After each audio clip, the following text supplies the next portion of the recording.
We are recording. Okay, and we are officially off. Okay, so hello everyone. Welcome to week 2 of BQ Discovery of the Mozart, of this amazing quartet. We will be going through, I should hope, everybody's favorite movement in the second movement today. But we'll be doing the first one, of course, first. But I think we'll probably spend quite a lot of time on the second movement, or that's what I'm aiming for anyway. It's the most astonishing movement, and well, anyway, there's plenty to do. So let's start off with, let me just quickly, I'm just going to mute you all, and then feel free to unmute yourself and ask a question if you want. And because I think there are so few of us now, it's not really much of an interruption, but or write it in the chat, of course, that's fine. So I'll just give you a quick A, let's have a tune.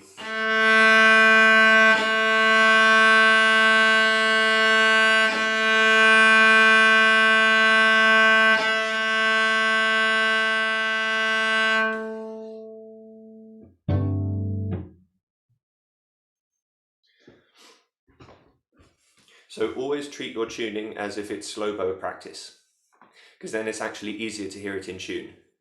So I have lots of pupils who sort of just go and then tune, but it's not a good quality bow. You really need to hear it. So really do make sure it's a good quality bow.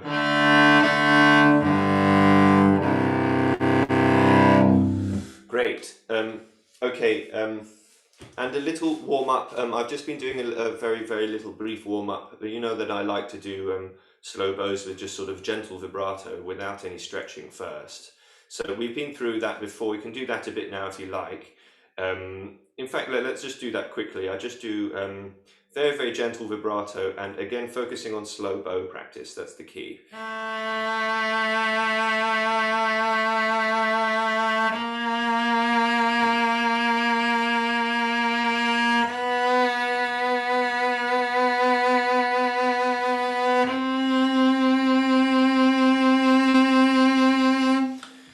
And of course, the dream is for them all to sound like the same finger. It's never really possible, but if you exaggerate your fourth finger a bit more and make your second finger maybe a little bit smaller and a bit more subtle, then you can even them out a bit. But anyway, that's a good way to start. And then for this piece specifically, and in fact, well, for everything, but for this piece in particular, we'll just do a little bit of stretching as well. So try from this 4 on this C on a D string, and a very gentle stretch first. We'll go back to an A flat on a 1, which is just a major third.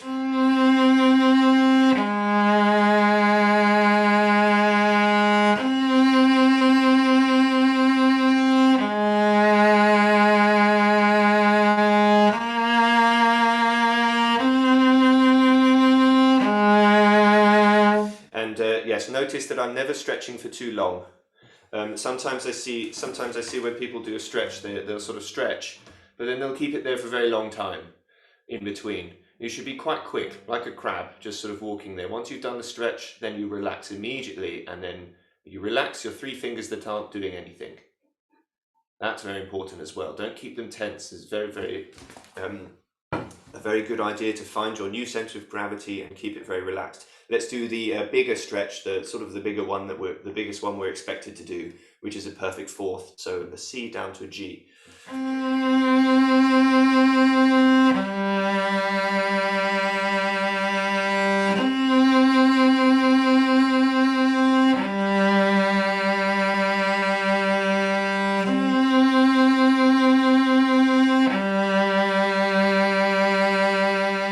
Yes, good. That's all looking very good. I think you could even, I'm looking at all of your hands, and I think you can just see, I think you could do with all just a little bit more of really emphasizing on relaxing everything that isn't working as soon as you're there. So as soon as you get to the 4, your 3, 2, and 1 should be just completely relaxed. And then you go back to the 1, the same with the 4, and give it a little wiggle around if you need to. Sometimes I need to sort of air it out a bit, once it's been stretched so much. But that's going to be very, very useful for this piece. Now, this technically it should be the same stretch, but it's bigger because it's back in half position. Let's just have a little go at our first bar. So again, use a bit of vibrato, not for beauty of sound, just to keep the hand loose and relaxed. and go from 1 to your 4, so E flat.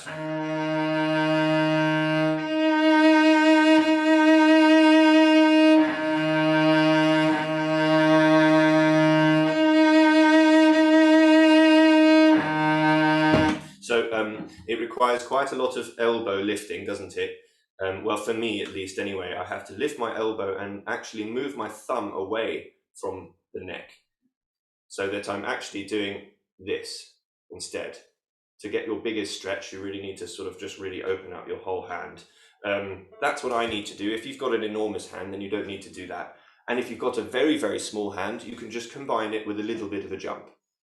Just do a little bit of a stretch and a little bit of a jump. I wouldn't do one or the other completely if it's too difficult. So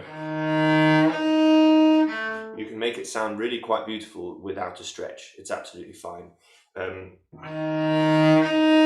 Okay, good. And now it's all softened up with vibrato. And the stretches are feeling a bit better. Let's have a little play of it, I think. So I'm going to try and get through as much of the material as possible. And I thought it'd be fun. Let's have a play. Let's have a play from the beginning until bar 18. And I'll count us in, okay? I suppose, yes, I'll give 4 in, okay? For a whole bar of 4 in. 1, 2, 3, 4.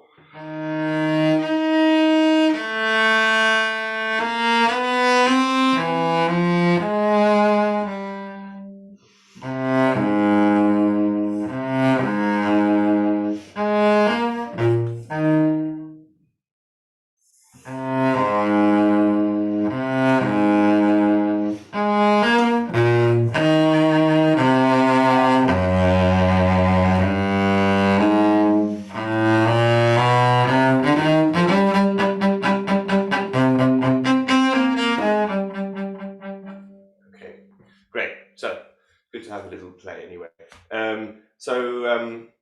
I picked up on a few things there that I want to just look at. The first 4 bars, I like to just be simple really and don't like to overthink them. I think they work really well if you just sort of play them nice and cleanly and you lean gently on the more interesting notes, which is of course all the sunrise notes, all the naturals. Yeah, so...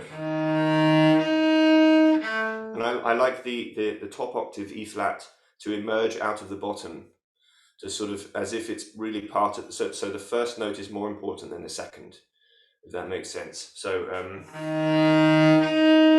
you can basically think of it as a very slight diminuendo, and then it makes the A all the more shocking.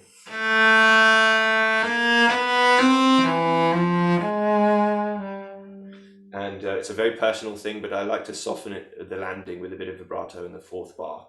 Doesn't need it at all.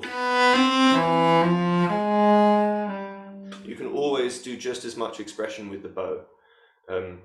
It's a personal thing. In fact, it's always a good idea to try without vibrato, and then it makes your bow work harder and it makes it behave better.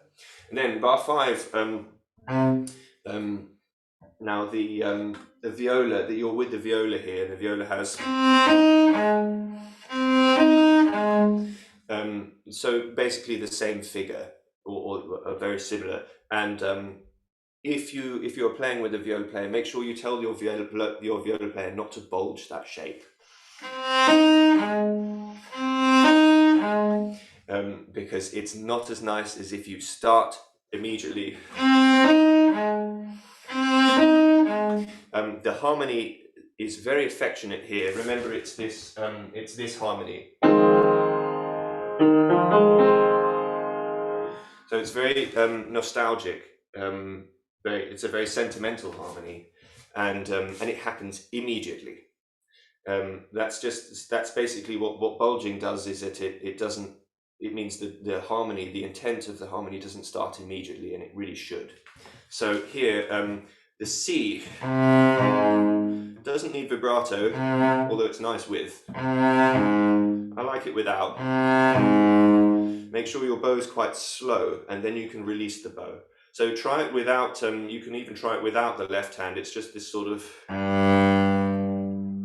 So immediately start with slow bow, and then you can release. Make sure it's a very, very organic release diminuendo. If you hear any bulges or any bumps or anything, then that's what we try to avoid. Try it again a bit more relaxed. was a bit of a bulge actually. There we go, that's better. So, if you, as you can tell, it's extremely simple. It's just a very, very simple sound, but actually requires quite a lot of thought behind it. So, I like to soften the A flat with a bit of vibrato, but again, that's a personal thing. I don't know if you can hear over my speaker on the iPad, but I'm really softening the sound later on in the idea. And then here, pick out the shape a bit, I think, so make the top B flat a little bit shorter, because it should, after all, be sort of all about the same length, right? Those last three notes. Here is a place where I'm very angry that we're in E flat major, because I would much rather do if it was in E major, but it's not, and I don't like going. Just sounds ridiculous. It doesn't. That fingering doesn't tie in with the idea of bell-like fading away the sound. So it just works better there, I think. Or you can go back if you like the more open sound here, which is actually very nice. Okay, and then the crescendo bar 11. Don't start before it says. Start exactly where it says, which is from the A flat. So the A flat starts piano, and immediately grow. And I think quite a big crescendo, quite a big exciting crescendo. So.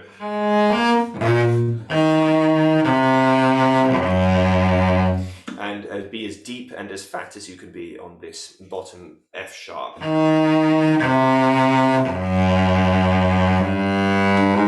So really, really enjoy it, and but make sure you're relaxed again. It's a relaxed, slow bow, rather than a sort of intense one, because we will hear that in the sound. Again, yes, it is forte, but I think we're aiming for the F sharp. So bring out the F sharp, I think, a bit more. Now, you can go up the C string if you like, it does work well. Myself, I just like the burning clarity of the open G. It's just sort of more evil, isn't it? And I like it here for the diminished harmony. If you've got a diminished harmony, open G works really well. So, and keep the tension here going. Don't let up for a moment. I think it's all forte, it's all strong, it's all quite cross. So,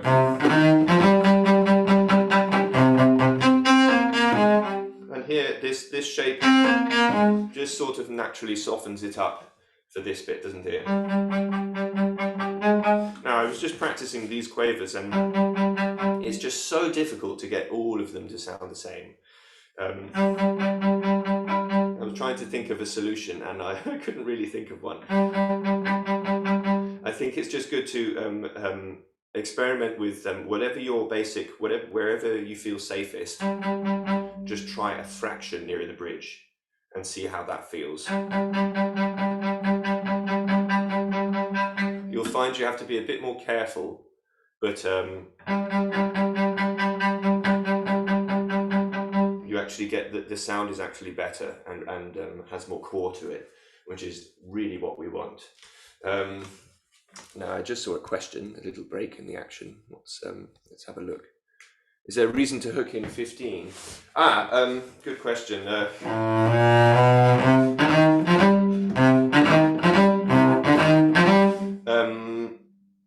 Yes, I suppose there is a reason. I'm glad you asked, because I never really thought about it. But now I think about it, it's because if you do that E flat on an up bow, it sort of has a whooshing, a rushing forward effect, which is quite exciting. You know, it sort of wrenches it forward, which I think is the cello's job here. Whereas if you do down, up, down, it sounds a bit more stodgy. It sounds a bit more beaty. So I like it gives it a bit more forward momentum, I think,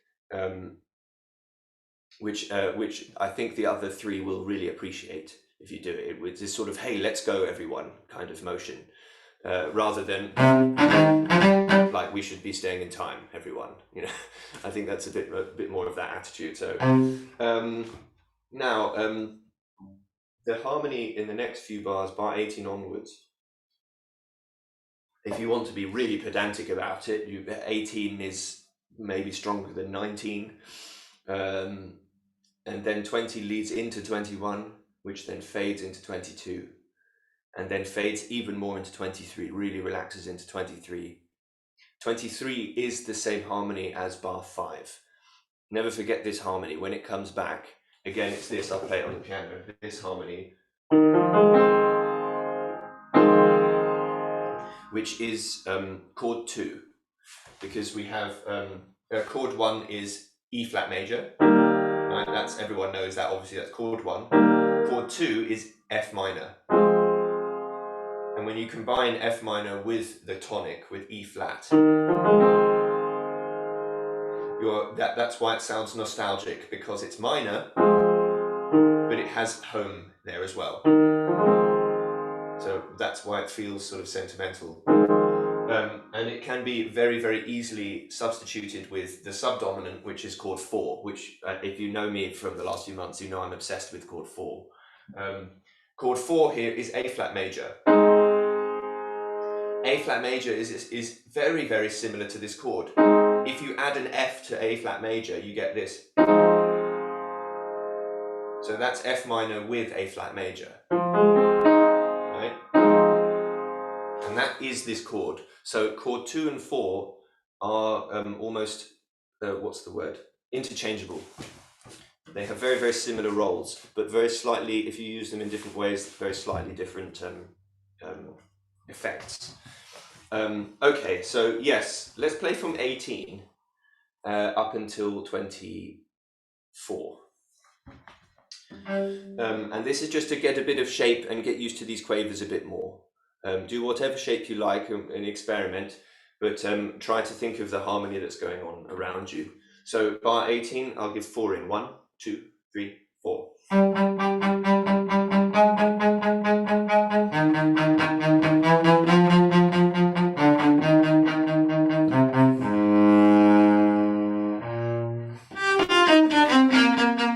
So 23 into 24, I like to just do down, down, a little gentle little.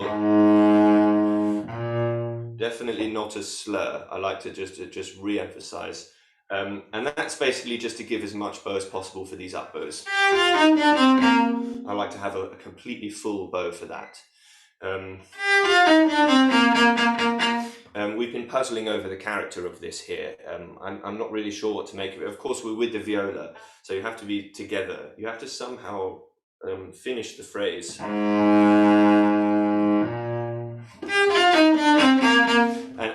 And usher in the new phrase at the same time. It's quite difficult. It's a difficult corner. But try lots of different things. Try long, try short. I like them quite long, and I don't think they need vibrato. We tried starting with vibrato because it feels like quite an operatic thing. But it just got really boring. As we heard it every time, people kept doing it every time, and eventually I thought, I don't want to hear it any time now. I'm absolutely sick of it. So you'll find if you don't do any vibrato and do all the expression in the bow,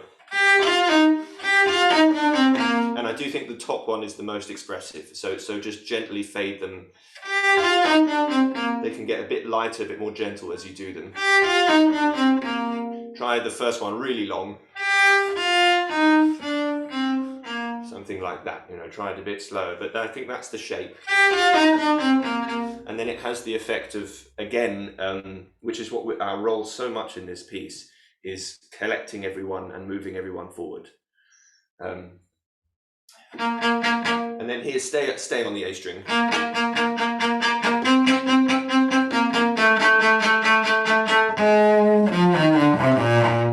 This A flat in bar 28, I like to do on a 1, a first finger on the D string, just because it's very safe and strong. And make sure you're near the bridge and play with a slow bow. It needs to compete with the open A just from before. It needs to be almost as strong.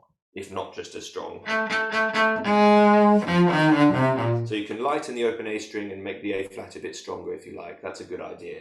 And then here, the same thing. I think really quite strong. We're still forte, and try near the bridge. I know it actually doesn't look like I'm playing very near the bridge, but there's the unfortunate angle of my screen here. That's where I'm trying to play. But where I play here, look, it looks like it's up there. So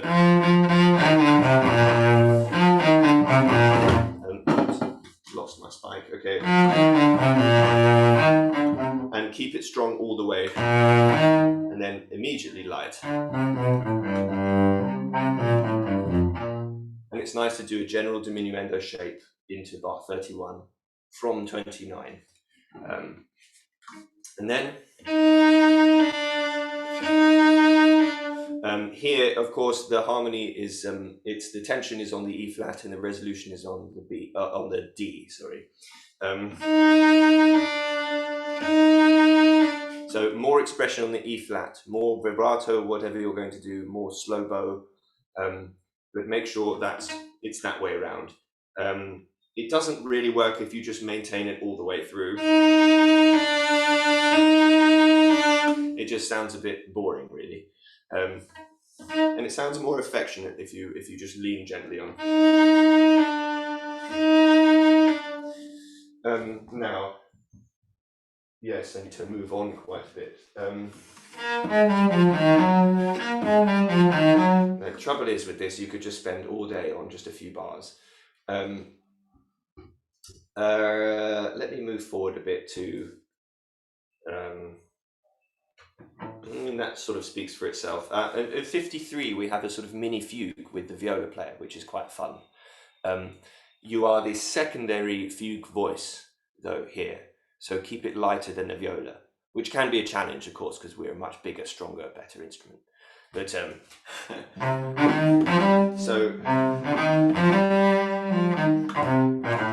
the character should be very much supportive, but not at all dominant. So friendly, but sort of passive.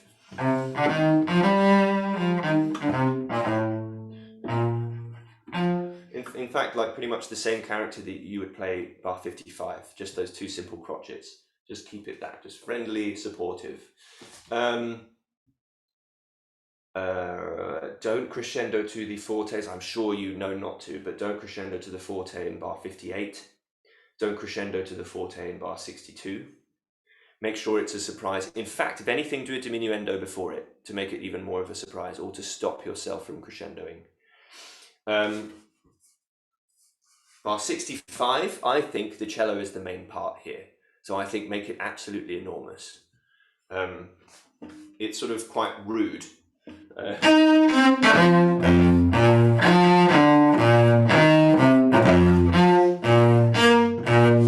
think it's sort of almost a bit drunk, a bit sort of when you're speaking a bit too loudly when you're a bit drunk. I think it's a bit like that. And it's supposed to be sort of humorous, and yet glorious at the same time. Okay, I'll just say one quick little thing about this at the double bar. Here, if you can, of course, do the octave. You can go from the C to the G if you like. I like to go from all the way up to the D string myself. Make sure your bottom E flat is extremely resonant as you can possibly get it. Really strong, but not killing the sound. Don't press and don't do it too slowly because you'll kill the sound. So make it so resonant that it seems like there is a slur to the next note. And then the top note, the top octave, is a result of that, sort of comes out of it. So it can have a slight diminuendo shape. And of course the A natural, strong.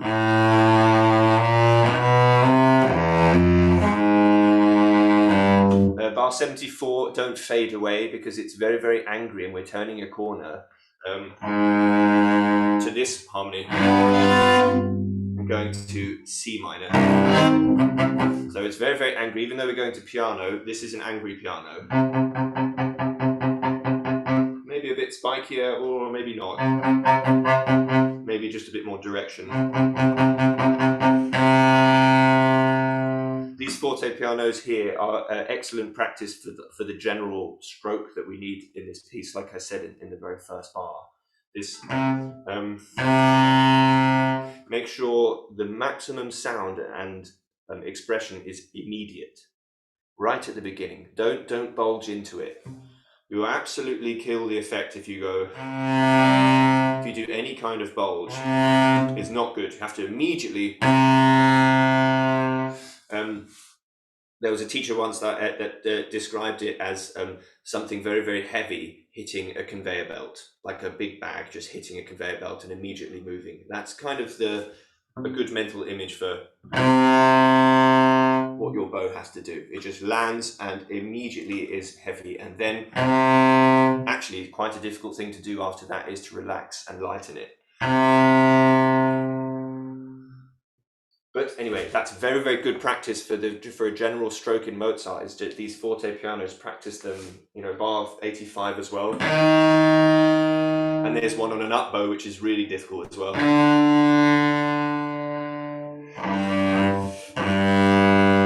And then typical, I mess up the down bow, which is supposed to be the easy one.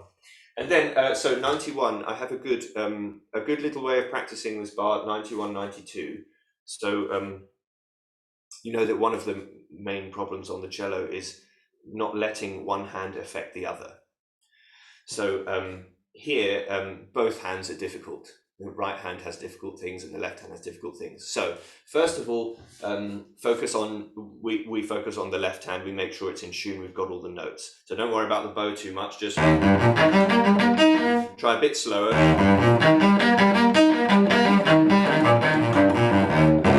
I don't know what fingering you do, but I do find that to be the best one. There's only one shift up and then one shift back. And if that's difficult, you can just practice it like this.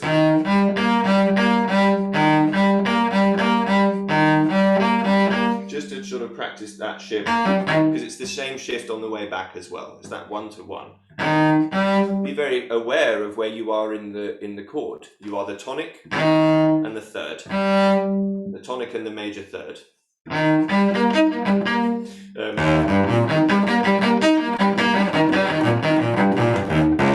Now, if you're concentrating on the left hand, you will probably notice that your left hand is working a bit too hard. So this time, try with a very, very little effort in either hand.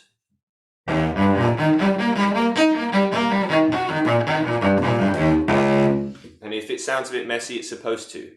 But you'll notice that some notes you played were very, very good and worked very well, and you did them with almost no effort.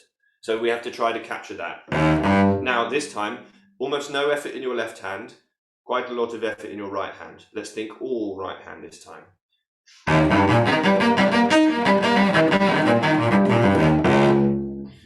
And there you have that's a perfectly fine way to do those two bars, and you've done it with very, very little effort. And your left hand can do this bit very, very relaxed, and you can focus on the bow. But that's a good way of practicing, is when you have something difficult with the left hand, just focus a bit slowly. Obviously, you want to get your notes, then take away the effort to make sure your left hand is doing almost no effort. You'll find that you have plenty of strength to press the string all the way down for each note. You don't need as much effort. And then you focus entirely on the bow, which is obviously the most important thing. Now, we are halfway through, and I said I wanted to do more on the second movement. It's sad. I almost wish they were longer, these sessions. So this is very, very difficult bar 109. I'm not sure I have many suggestions for it. It's obviously this one is hard. You may want to go to the D string.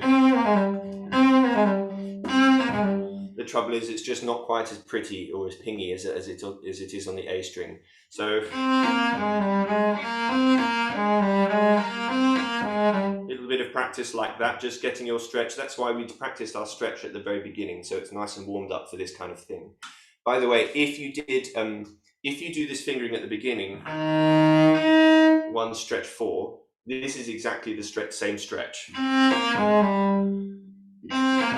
It's just a tone stretch. So if you did that one at the beginning, you should be able to do this one as well. That looks very good. I'm looking at some of you do it, and that looks very good. Nice and just gentle, and make it a sort of circular motion. Yeah, don't make it jerky and tight. Everything very, very loose. Yeah. And then, again, just like before, once you've done that, once you've sorted out the left hand, then have a relaxed pass at it with the left hand. Make sure the left hand's very relaxed, and then you can think only of the bow. Then you forget the left hand sort of forever until you want to think of a new fingering or something.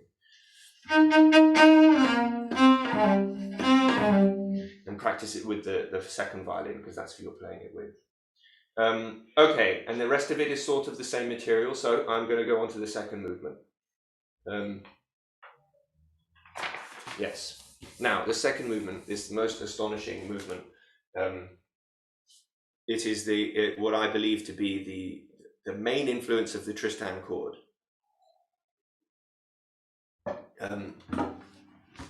The Tristan chord, in fact, let me just play it for you. The Tristan chord is this.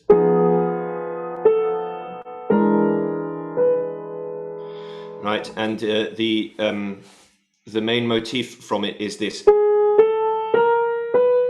Right, rising semitones. If it seems familiar, well, it should. It's because it's all over this piece. There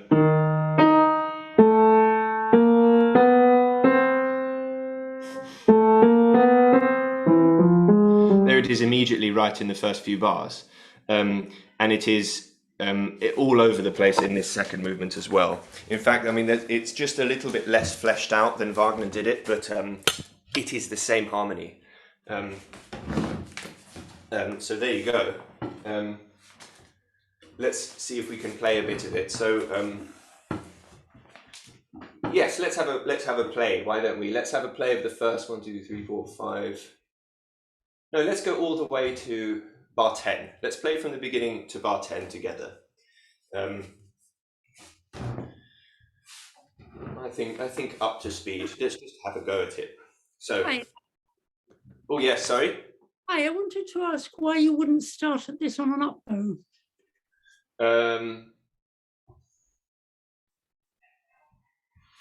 I suppose because it's not necessary to have the down bow for the sforzando, because I don't think it's an enormous sforzando.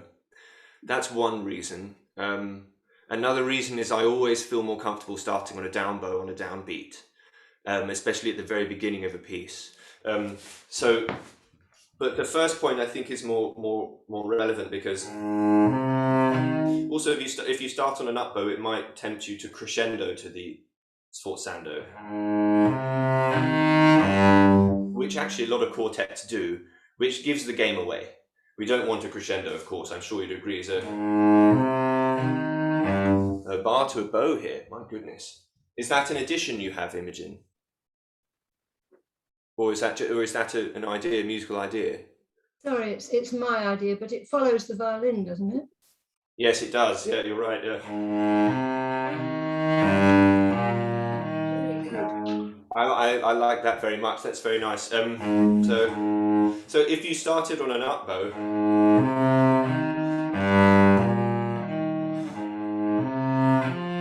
I suppose there's nothing wrong with it so long as you don't crescendo to the sforzando, and the sforzando isn't too big.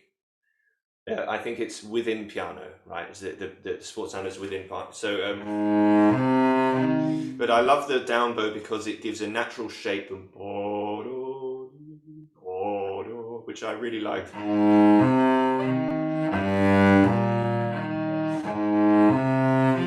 And I suppose one reason to do it, to split the bar, is to make a difference between the first two bars and the third and fourth bars. The third and fourth bars are far more intense harmonically, and then therefore work really well with a more intense sound. But you can of course achieve that, the first two bars all in one bow, or the first bar all in one bow, if you just make it a bit sort of softer, I suppose. Very difficult though, very challenging.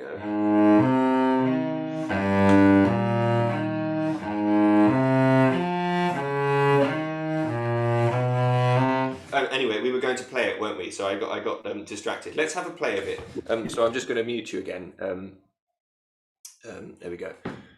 So let's have a play of it. I'll count you in. I'll just give 4, 5, 6 in, okay? And remember, I don't know if you remember me saying this before, but breathe out as you start your down bow. See how it feels. Don't breathe in and then play. Actually breathe out and then play. See how it feels, okay?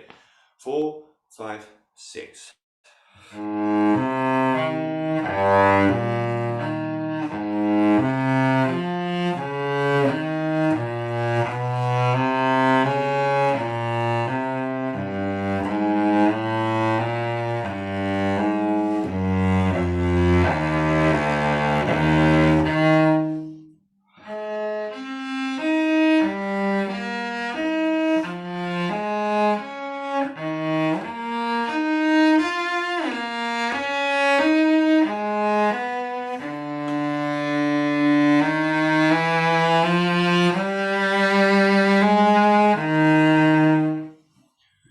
So, God, it's really even more. It's much more difficult without the quartet, isn't it? It's a bit like doing orchestral excerpts.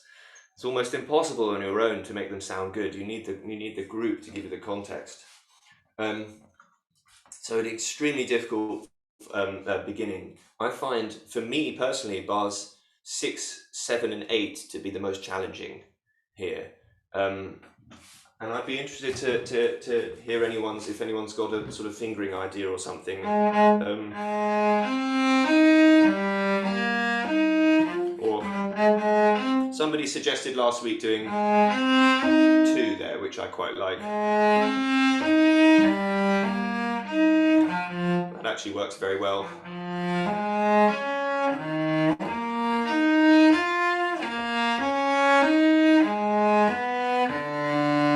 In fact, I think I like that more. That's a very good idea. Who said that last week? Somebody, one of you said it. Was it? It was you, Deborah. Nice one. Very, very good idea. Credit to Deborah for this good fingering.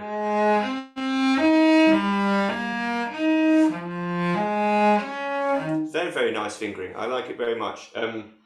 Bar 7. It's just so annoying that we can't. It would be nice to be able to go 1, 1, 4 or something, but then it just makes then it means 2 shifts in a row for the next bit. Maybe you could do that. That's quite good, actually.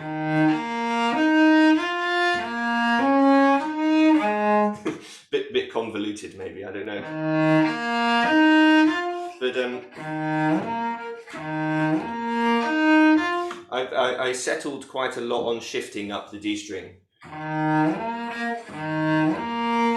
But I don't really like hearing it all that much. So I like to try to disguise it a lot, but I don't know. Maybe I will eventually settle going over the A string.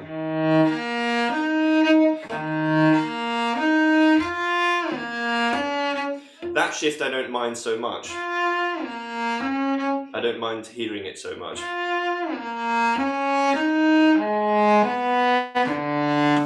Notice that, anyway, let's go back to more interesting musical points.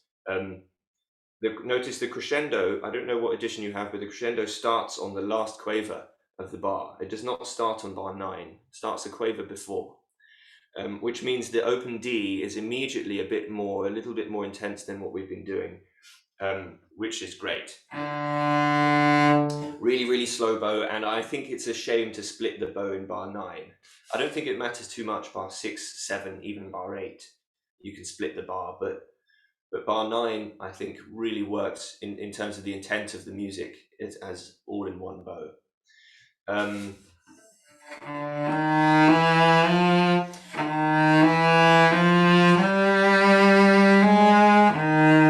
it's quite it's quite a positive ending to it. So make it warm, luxurious. A nice, warm, generous vibrato. It doesn't need to be too much. Don't make it stick out. And then the next bar,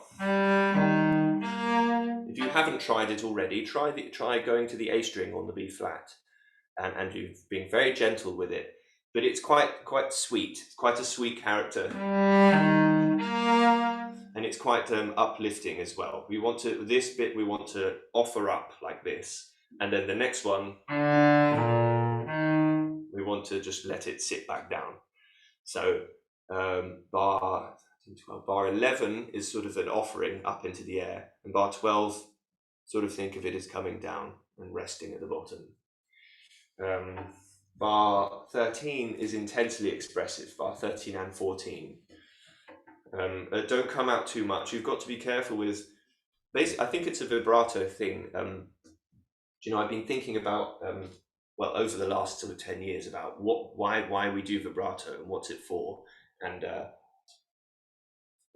I've basically come to my own conclusion, which is that it's to draw attention to the note in some way. And which means that if you do your fastest, most enormous, widest, massivest vibrato, that's why it's a real bit of an ego trip, because it means look at me, look at my massive vibrato, right? And of course it really works sometimes. It works, you know, it works with Dvorak. You know, we want this like massive, but we also want somewhere, and we also want no vibrato or very, very little vibrato, which means, yes, this line is beautiful, but I'm not the main line and I'm supporting someone else. And here we have, in my opinion, exactly in between. This is bar 7, 8, 9, 10, bar 10. Or even bar 13 and 14 as well, which is basically, this is a very, very important voice, and this is very like chorale. This is a chorale-like writing. So so it's basically your friendly, relaxed in between vibrato, which should be really thought about, and it's the one that tends to be the most automatic. A lot of string players have this sort of automatic vibrato that they just, you know, turn on or off, and it should never be automatic. It shouldn't surprise you to hear. It should be always considered, always thought out. So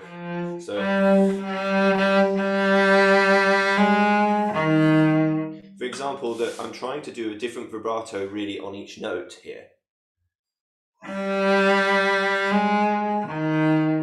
Okay, to sort of echo the shape, but also echo the harmony, not echo, to represent the harmony.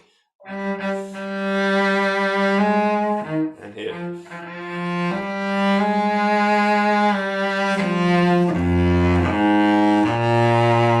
There's another example, the end of bar 14.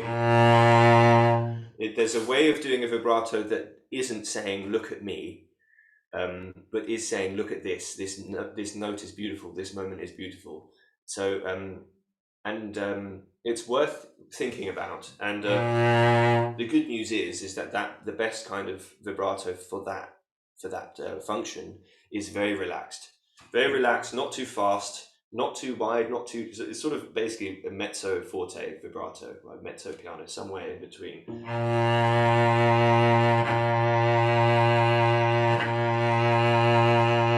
It's one that you could easily employ on a pedal note.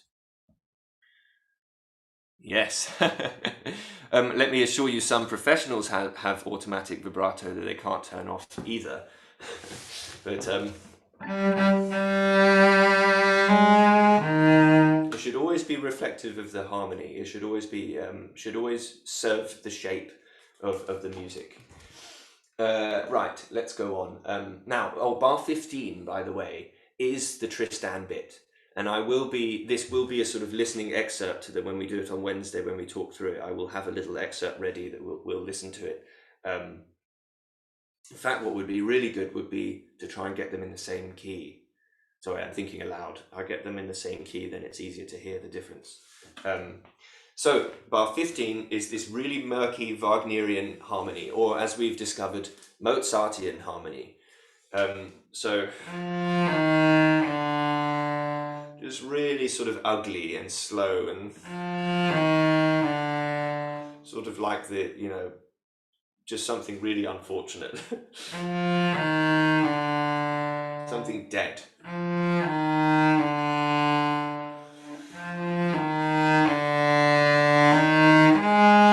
Oh, and then 15, 16, 17, bar 17, I sometimes like to go over to the G string, 4th position. So you can just sort of wake it up a bit. You can warm it up quite nicely on the G string, and then of course it's convenient for going up here. which is also a difficult bar. Don't underestimate this bar.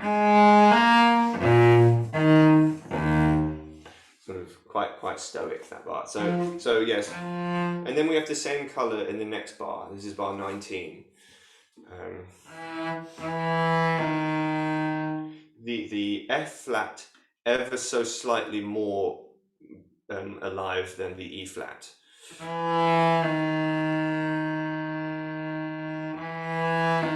And here's a classic example of wanting to avoid giving up on the note. Don't give up on this E flat. Just because it is sort of a dead note, don't just let it fade away to nothing.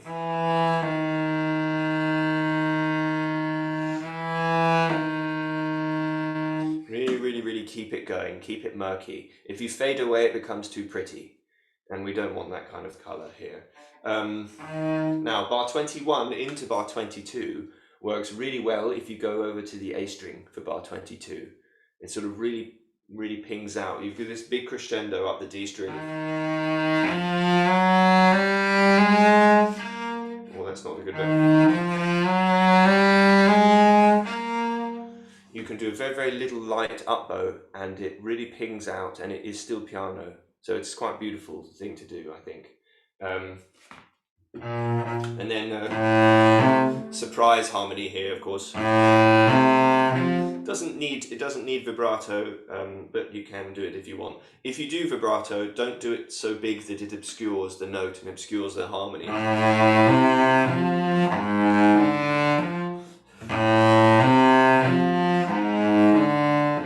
And I think this bar works generally as just a diminuendo shape into bar 24, right? And then bar 24, every single note is a harmonically important note because the harmony changes every single quaver of this bar.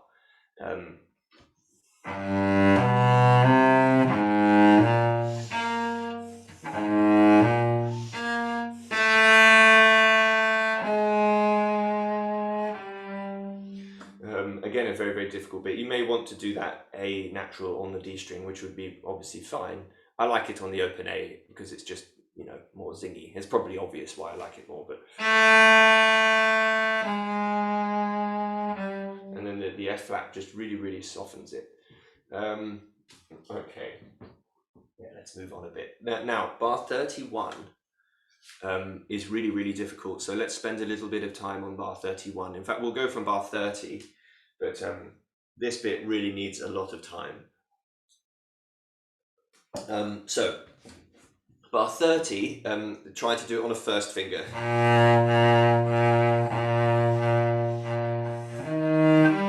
Just so that you can then nicely stretch up. Practice your 1 to 4 stretch there.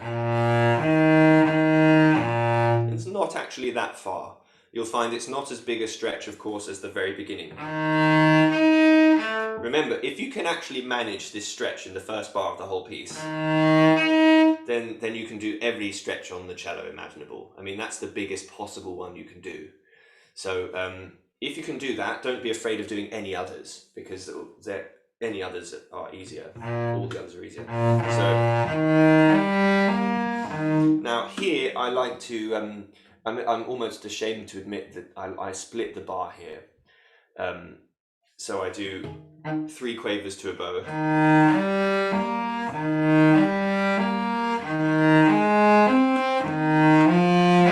But do you know what we're going to try now? This is a very simple method that Tim Hugh taught me, which is that you know, if you're having a difficulty with something with slow bow, then just try to make it twice as difficult or 4 times as difficult. So fit everything into one bow. And so what we're going to try and do now, as a little exercise, is try to do bar 31 and bar 32 all in a down bow, and then the next 2 bars all in an up bow. And it's not going to work. It's going to be ridiculous, but we're just going to practice our slow bows. That's basically what we're going to do. So let's do. We'll do the B flats leading into it. We'll do it together. So bar 30, and I'll give 4, 5, 6 in. 4, 5, 6.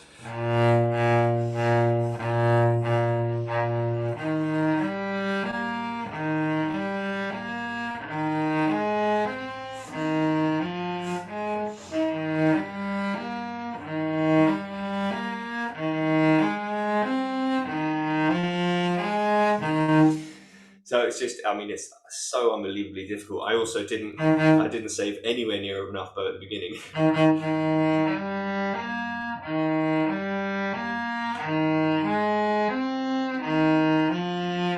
Especially with a crescendo, it's almost impossible.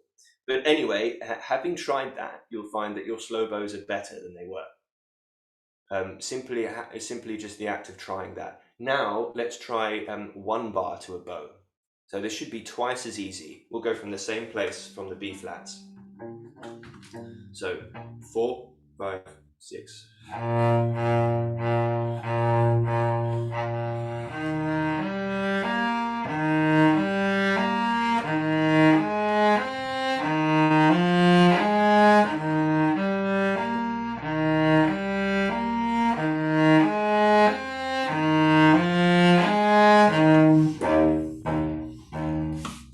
So already just having done the twice as difficult version, I found that much easier than I usually find it, actually. So this is just a very, very simple trick you can do. If you ever think, oh, I never seem to have enough bow, try and do twice as much.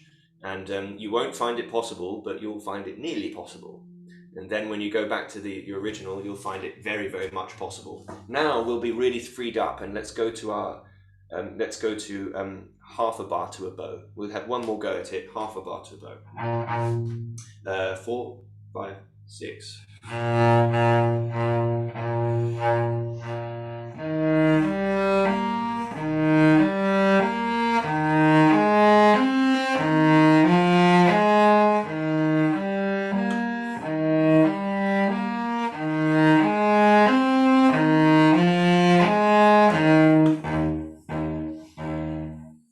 Yeah. So now I can't really decide because I like doing it a bar to a bow now as well.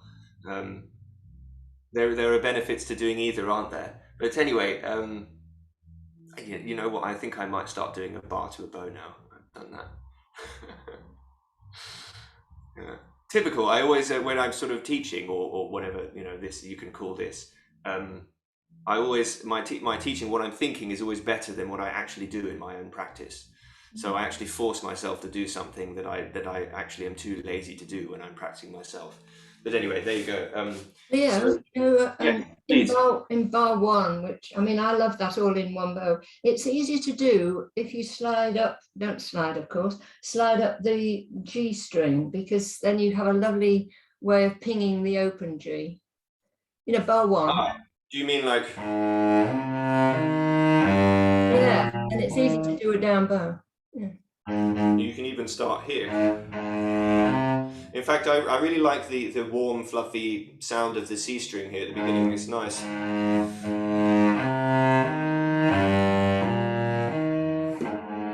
And then you do this, don't you? I remember you saying last week 1, 3, 1. It's a very, very good fingering. I like that very much. So I think in general for this movement, it's a very good idea to experiment with different bowings. Try and do as big a bowings as you can, and as long a bowings, you know what I mean, as you can, and then it really frees it up and really just shows more options. Let's go on a bit. This next bit, bar 36, we have the tune. I mean the sort of proper tune, not just a harmony tune. So here you should start with absolutely as slow a bow as you can possibly manage.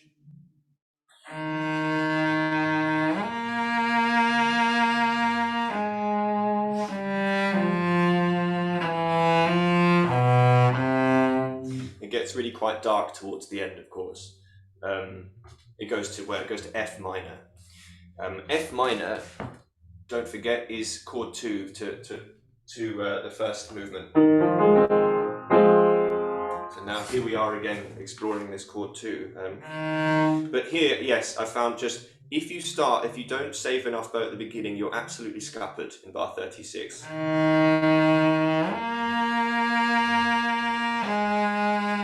That's what happens. It's not what you want. So start with absolutely hardly any bow. The main expression is happening at the beginning of bar 37. So at the beginning of bar 37, you want to be really... is someone unmuted? No, I don't think anyone's unmuted. No, maybe it's it's probably. Can you hear the double bass player practicing upstairs? That's, I live with a double bass player who's a soloist, and he makes the most enormous sound you could possibly imagine. So I'm sorry about that. If it's distracting, I'll move to another room. But yeah. Anyway, so try bar 36. Try near the bridge and but quite passive at the beginning.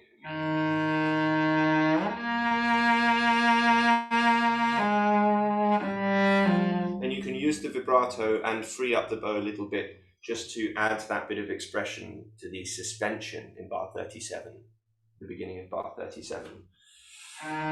It's such a beautiful moment, and it's actually quite sad that it takes that dark turn at the end, isn't it? It's almost as if it's our fault that it happens, because the cellist has to play it, and that maybe it just means it has to darken. Do the shift slowly, and then it's your bow's job to disguise it or not, depending on what you want. But don't do this.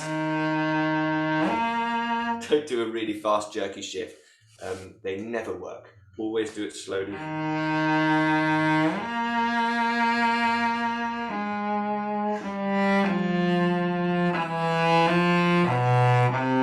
To get a darker color, a more expressive color, is just slow bow. That's all it is. But why wouldn't you go up to a fourth finger? It's closer. Ah.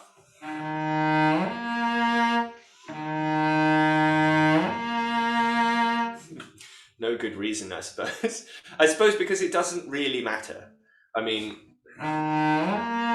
I think probably I did it the first time because it's it's easier finger to shift to, and it works. It works with where the notes are. I mean, if I had to then slur in the next bit, then I probably would. But I do feel much more comfortable shifting to a 2 generally, I think, whenever I'm going. So I think I would do a 4 if in some way the pattern after it required me to be in that position. But 2, if I can do a note on a 2, I will always do a note on a 2 rather than a 4, because it's just my better finger. But that's a very I had a teacher in Germany who was obsessed with that kind of thing, of not going too far, and I thought he was onto something. But I also think it's not much energy wasted, is it? Just going like perhaps an inch further, especially because you're just letting gravity do it. If you're doing a good shift, you're just sort of relaxing. I had a teacher who learnt with Navarra, and he said exactly the same thing. Just limit your shifts. But I understand what you say. Yeah, it's sort of quite a nerdy thing, isn't it? Really, just like minimizing shifts and making them as short as possible. I think there is something to it, but anyway, now it's all sort of the same material from here. So I just want to have another go at. Or is it? Oh no! Well, these just these notes at you probably know where I am. This is around bar 40 or something.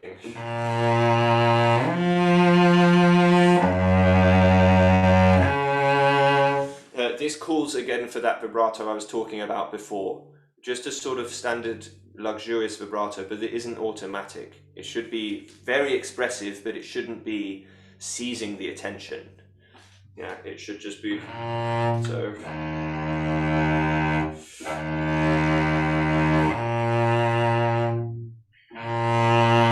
And because we want a big difference between mezzo forte and forte, and that difference is just slower near the bridge, heavier here. And here is an opportunity to do one of 2 shifts. Of course, there are 2 kinds of shifts. One is where you shift on the finger that you're going to all the way up, or the other one is you shift on the one that you've started the shift on and then you end on. And that's a much more outrageously expressive shift. Especially if you don't let up with the bow. I have absolutely nothing against this kind of shift, by the way. I love hearing it. I don't always have the courage to do it, but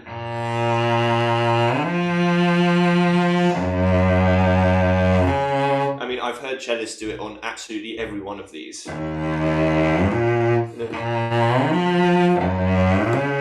know, and it does just get a bit much, but if you do the other one as well, it's very beautiful as well. But anyway, as always, we have options, which is nice. Be as deep as you can on this up bow here. It's quite difficult. It's again calls for this kind of bite practice that I was talking about. This sort of being able to be very, very strong here, a very strong force, at the same time as somehow keeping relaxed, keeping your shoulder relaxed. Very, very difficult. Use all of your bow, absolutely all of your bow for these bars.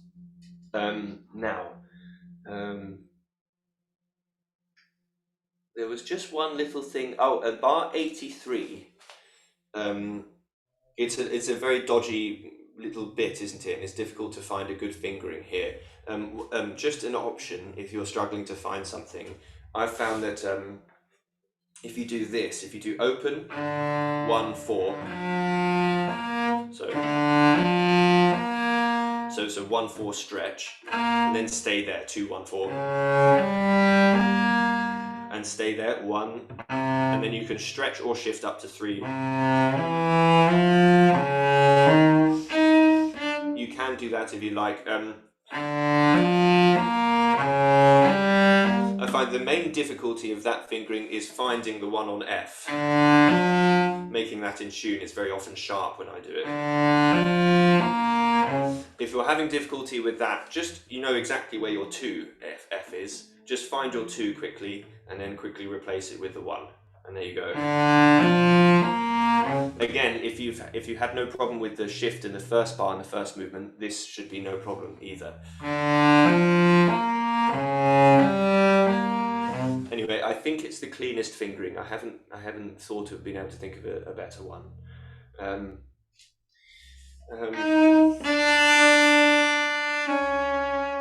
Again, very, very good practice for this kind of the impulse being right at the beginning and then fading. Let's have, just to finish off, let's play the last, the coda from bar 91, just like we did at bar 30. And here, do whatever bowing you like. I'm probably going to do a bar to a bow, just because it's my new thing. So let's go from bar 91 together. And I, by the way, do exactly the same fingering I did in bar 30 here. So I start on a 1 and go and stretch up to the 4 for bar 92. So here we go. I'll give 4 5 6 4 5 6.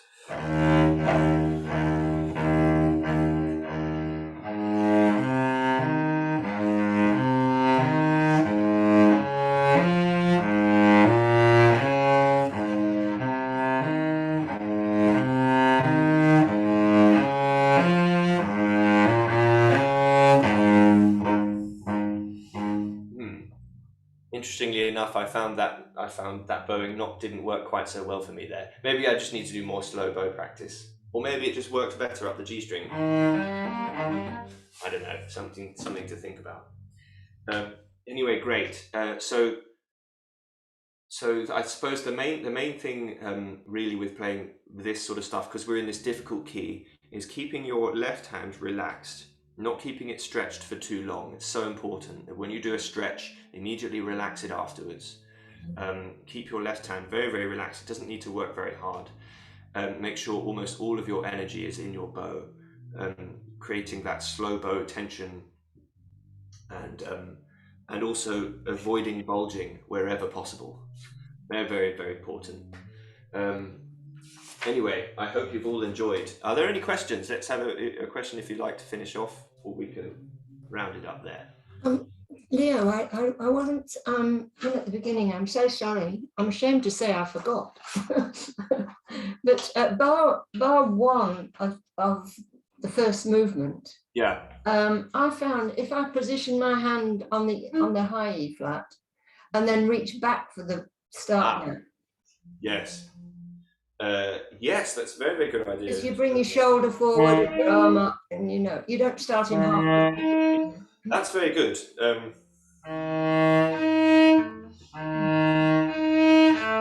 The only trouble with that is that you're stretching for longer than I am. So you're doing this I don't hold the. You don't hold the I four. don't hold it. I just bring my body in the position Okay, to play it. yeah. Yeah. Yes, that is true. It's always easier to stretch back with your one than it is to stretch forward with your four. I mean, yes, that's a really good point. Actually, I should have mentioned that when I do these stretches, I am very much thinking of. If you have a look here, I'm very much thinking. Look, I start here with the one with my hand nicely back, as we're taught, as we're good cellists, and I go completely forward like that. So I keep very careful to keep the point of the finger in the same place until it's You've got to completely. vibrato at the same time. You don't have to. I actually don't like vibrato on it. If I wanted vibrato on the first note, I would do a little bit of a stretch and a jump to the second note. That's what I would do. Yeah. I mean, otherwise it's quite risky. I mean, it is possible. Let's have a go.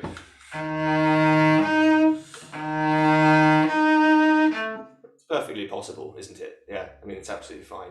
But that's a good point. To think of, remember that your first finger is better at stretching than your fourth finger. So make sure the first finger does most of the work. It's probably a bit like climbing, isn't it? When they say that you should make your legs do most of the work and your arms not. Kind of the same kind of thing. Anyway, great. Thank you, everyone. This will be up, of course, later at 7 p.m. I think on YouTube. And I'll see you all on Wednesday morning for the chat. I'm very excited about that because we're going to talk so much about these amazing harmonies. So I hope you all enjoyed. Stay relaxed, keep practicing, and I'll see you on Wednesday. All right. Thanks, everyone. Thanks, everyone. Bye-bye. Bye-bye. Bye.